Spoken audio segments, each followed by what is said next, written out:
Quelle humiliation c'était pour le roi Barreau. Salut les potos, on se retrouve aujourd'hui pour la revue de l'épisode de Bloc. Et on commence avec le match. Le match qui est dominé par l'équipe des Rouges. On va se le dire, Reo, Shigiri et puis Kunigami sont vraiment en train d'imposer le jeu. Ils sont vraiment en train d'imposer leur cohésion d'équipe à l'équipe des Blancs où c'est carrément la cata. Tabaro qui en fait, c'était Tabaro qui est en train de pourrir le jeu. En fait, le mec, au lieu d'être un roi, c'est un poids.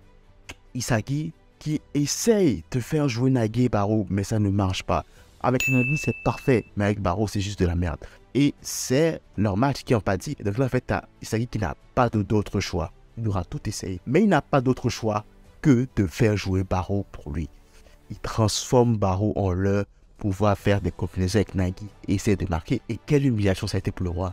Quelle humiliation ça a été pour le roi Barreau de se voir devenir en fait pas le centre d'attention, pas le centre du but, mais plutôt un outil qui permet de faire marquer Isagi. Et la cerise sur le gâteau, c'est quand après un but, Isagi dit à Barreau, « Hey, toi, ne nous gêne pas le nulos. » Aïe, aïe, aïe, aïe, aïe. En fait, Isagi, il a réveillé le chien en lui. Hein. Ah, Isagi ne plaque plus.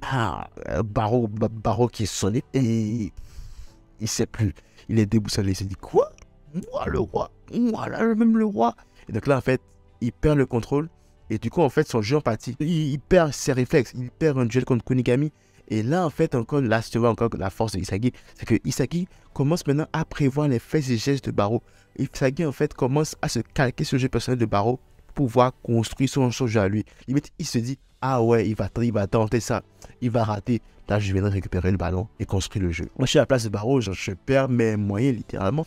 Est-ce que, dans le prochain épisode, la claque là va le réveiller, ou est-ce que finalement Isagi va combiner juste avec Nagi pour pouvoir gagner le match, ou est-ce que finalement ce ne sera pas suffisant pour gagner le match et qu'ils vont perdre?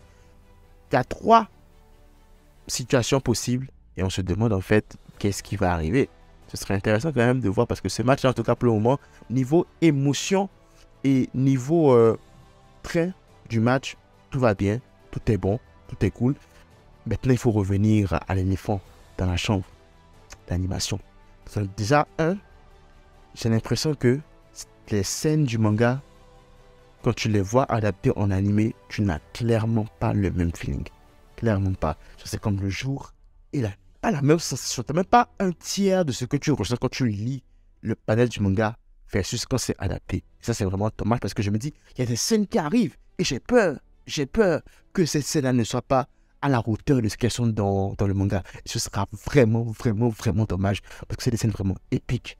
Je pense à des trucs comme ça, je me dis, merde, s'ils ne rendent pas justice à ces scènes-là dans l'anime, je vais péter un câble. Et en plus, l'animation, il faut qu'on en parle. Tant qu'ils sont dans le 2D, c'est bon, tout va bien. Mais maintenant, quand ils vont dans la 3D, oh my god, oh, c'est dégueulasse. Il y a une scène à un moment donné où tu as un plan qui est fait de haut. Réo à la balle, je pense, et il y a un plan qui est fait de haut en mode animation 3D. Je pense que c'est Isagi qui essaie de le rattraper là. Ah, l'animation, c'était quelque chose, c'était pas beau à voir. J'espère que ce sera corrigé. En tout cas, je ne veux pas avoir des trucs comme ça pendant le match en question. J'aimerais que le match là, en fait, l'animation soit au rendez-vous.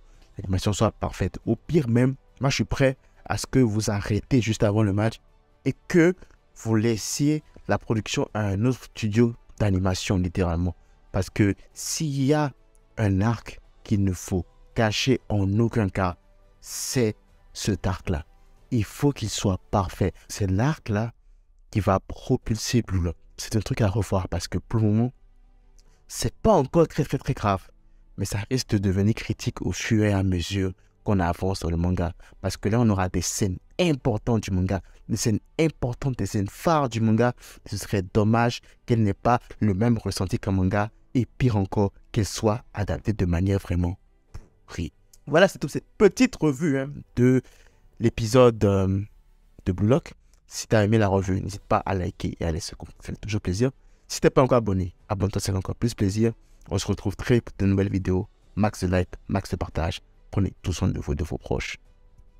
Que la force vous accompagne.